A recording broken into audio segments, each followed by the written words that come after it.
di Ganim 30424051.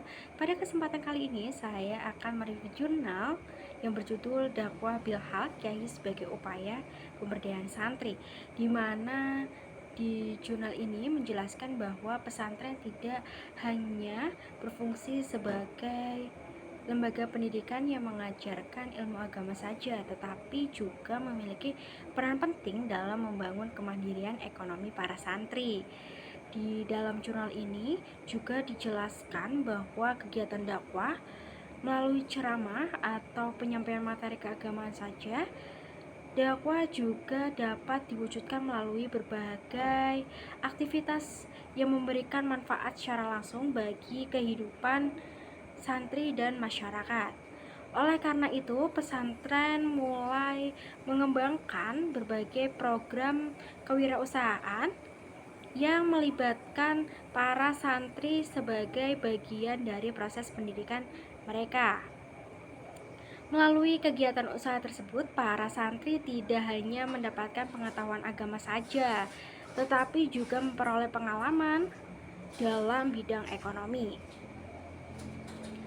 Hal ini penting karena setelah lulus dari pesantren, santri diharapkan mampu mandiri secara ekonomi dan tidak hanya bergantung pada pekerjaan tertentu saja. Dengan adanya pelatihan kewirausahaan sejak di pesantren, santri memiliki bekal untuk membuka usaha sendiri dan berkontribusi dalam meningkatkan kesejahteraan masyarakat. Salah satu konsep penting yang dibahas dalam artikel ini adalah pendekatan dakwah bil haq. Dakwah bil haq dilakukan melalui tindakan nyata atau praktek langsung dalam kehidupan sehari-hari. Artinya, nilai-nilai Islam tidak hanya disampaikan dalam bentuk teori saja, tetapi juga bisa diterapkan dalam kegiatan yang nyata dan bermanfaat. Dalam konteks pesantren, dakwah bil haq diwujudkan melalui berbagai kegiatan ekonomi seperti pelatihan usaha, pengelolaan koperasi pesantren, kegiatan pertanian, peternakan, maupun usaha kecil lainnya yang melibatkan para santri. Melalui kegiatan tersebut, santri dapat belajar langsung bagaimana cara mengelola usaha, bekerja sama dengan orang lain, serta menghadapi tantangan dalam dunia usaha.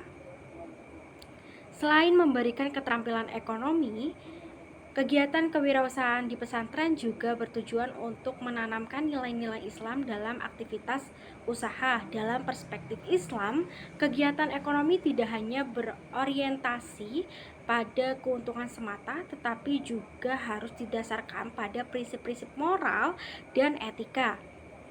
Nilai-nilai seperti kejujuran, tanggung jawab, amanah, serta sikap saling membantu menjadi dasar dalam menjalankan kegiatan usaha. Dengan menerapkan nilai-nilai tersebut, santri diharapkan mampu menjadi wirausahawan yang tidak hanya sukses secara ekonomi, tetapi juga memiliki integritas dan memberikan manfaat bagi masyarakat. Hal ini juga sejalan dengan konsep ekonomi Islam yang menekankan bahwa aktivitas ekonomi harus membawa keberkahan dan kemaslahatan bagi banyak orang. Di jurnal ini juga menjelaskan bahwa pengembangan kewirausahaan pesantren memiliki tujuan yang luas, yaitu untuk mendorong kemandirian dan produktivitas umatnya. Dalam Islam, bekerja keras berusaha merupakan bagian dari bentuk ibadah. Oleh karena itu, umat Islam didorongkan untuk memiliki semangat kerja yang tinggi dan mampu menciptakan peluang ekonomi.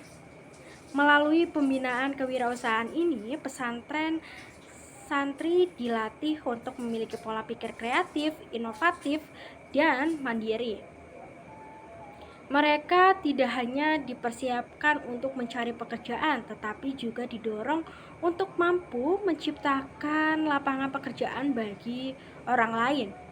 Dengan demikian, pesantren juga dapat berperan sebagai salah satu lembaga yang berkontribusi dalam pemberdayaan ekonomi masyarakat. Secara keseluruhan, jurnal ini memberikan gambaran bahwa pesantren memiliki potensi besar dalam pengembangan kewirausahaan berbasis nilai-nilai Islam. Pesantren tidak hanya berfungsi sebagai pusat pendidikan agama saja, tetapi juga sebagai tempat pembinaan keterampilan dan memberdayakan ekonomi umat. Melalui pendekatan dakwah bil hal dan penanaman nilai-nilai Islam dalam kegiatan usaha, pesantren dapat membentuk generasi santri yang religius, mandiri, serta mampu berperan aktif dalam pembangunan ekonomi masyarakat. Sekian pemaparan materi dari saya, kurang lebihnya mohon maaf. Wassalamualaikum warahmatullahi wabarakatuh.